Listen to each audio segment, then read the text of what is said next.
Hello, everybody. I'm going to go ahead and do a Think Aloud using Alison White's reading from this week.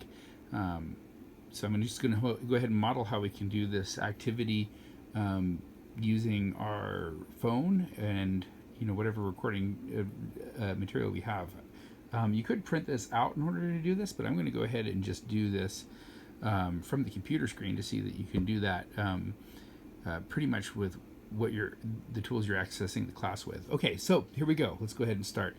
Okay, so I see here an article. This I'm starting to recognize as definitely an academic article. And if I look up in the corner, I can see that it's from the Journal of the Scholarship of Teaching and Learning.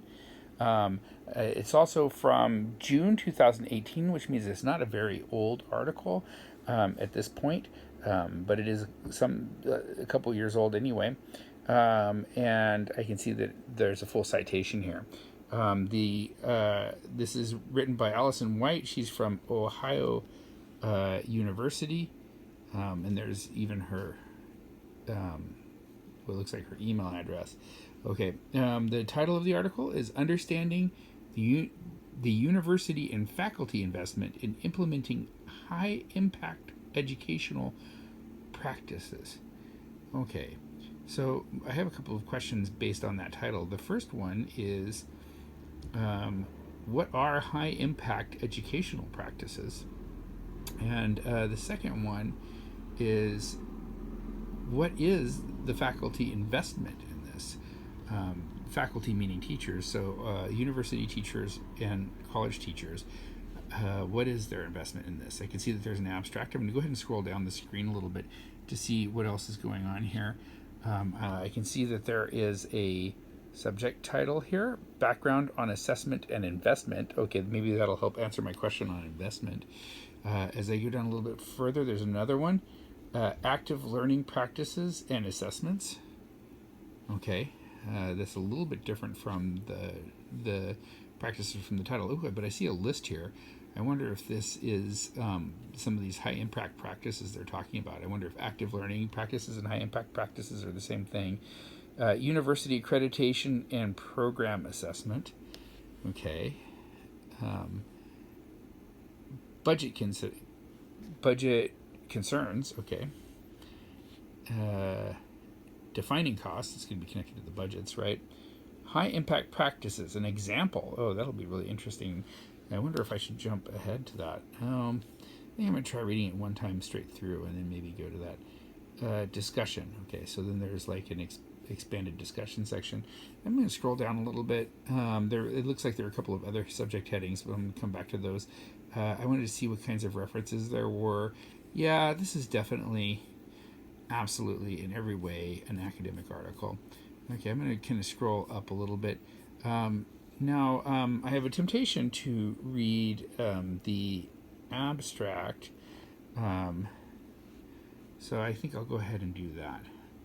All right, so a variety of assessment options that incorporate high-impact educational practices, or HIPs, have emerged to assist higher education faculty in meeting student learning outcomes. Okay, so I'm going to back this up a little bit.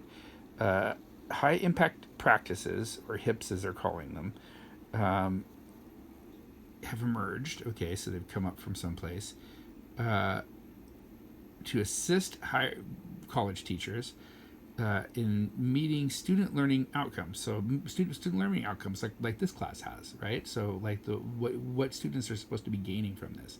Okay, so HIPs. I think it's funny that they're hips because like hips is also a body part. But the high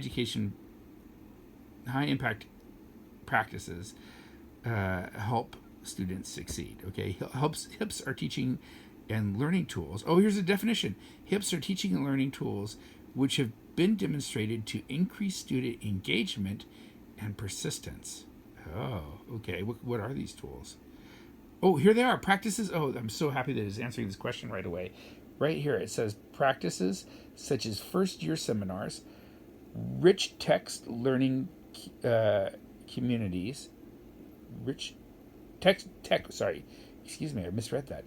tech-rich learning communities. So the first two are first-year seminars, tech-rich learning communities, internships. Is that all? Just those ones? Oh, I missed it. I jumped ahead because I'm using my phone and it's a little bit hard. Okay, collaborative practice. So let me go this back again. So the seminar, first year seminars, tech rich learning environment, collaborative projects, undergraduate research, service learning, practicums, and internships are meaningful educational tools used to assess measure a student's cumulative learning at various intervals. Okay, so they help to measure learning. Okay, however, utilization of these practices is not often applied systematically, due in part. Oh, that's interesting. So this is telling me that they're not often applied systematically. So even though we know that they're valuable, it seems like they do two things. One, help us assess students, and two, like help students succeed, right? But for some reason, they're not being applied systematically. Why wouldn't they be applied systematically? That's crazy to me, right? Okay. Oh, here, due in part to the required investment of time. Okay, so they're time consuming. But if there's effective, why would that matter? Training and money. Oh, okay.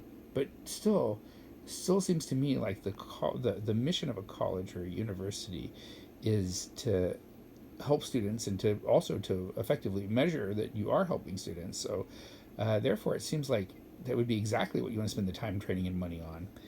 This paper describes high impact practices that support course and program level learning outcomes in conjunction with the required investments for implementation of each.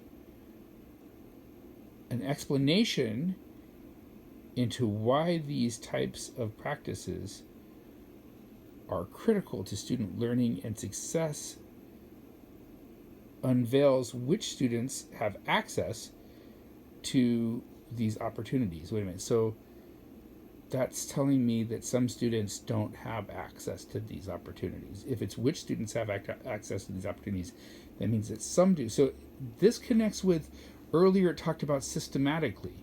So it is being applied. These are being used apparently, but not systematically, which means probably sporadically, so that some students have access to these and have more, and some students do not.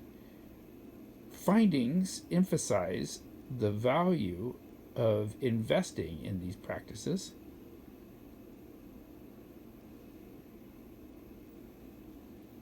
for all students. Okay, right, so we want to make it systematic. In order to ensure student success, satisfy university accreditation standards. Okay, so that means that it probably also is good for transfer, and meet the current mandates of our government's completion agenda, which is geared toward preparing America's future workforce. Okay, so basically I'm thinking that this paper is going to be about, it's going to explain something about what these practices are, how they can be useful, and why they're not being applied, and how to apply them. Cool. All right. So there's an example of how to do this activity. Go ahead and pick a random paragraph a little bit later. I mean, read the whole article, but do your video on a random paragraph later, and then post your response to that.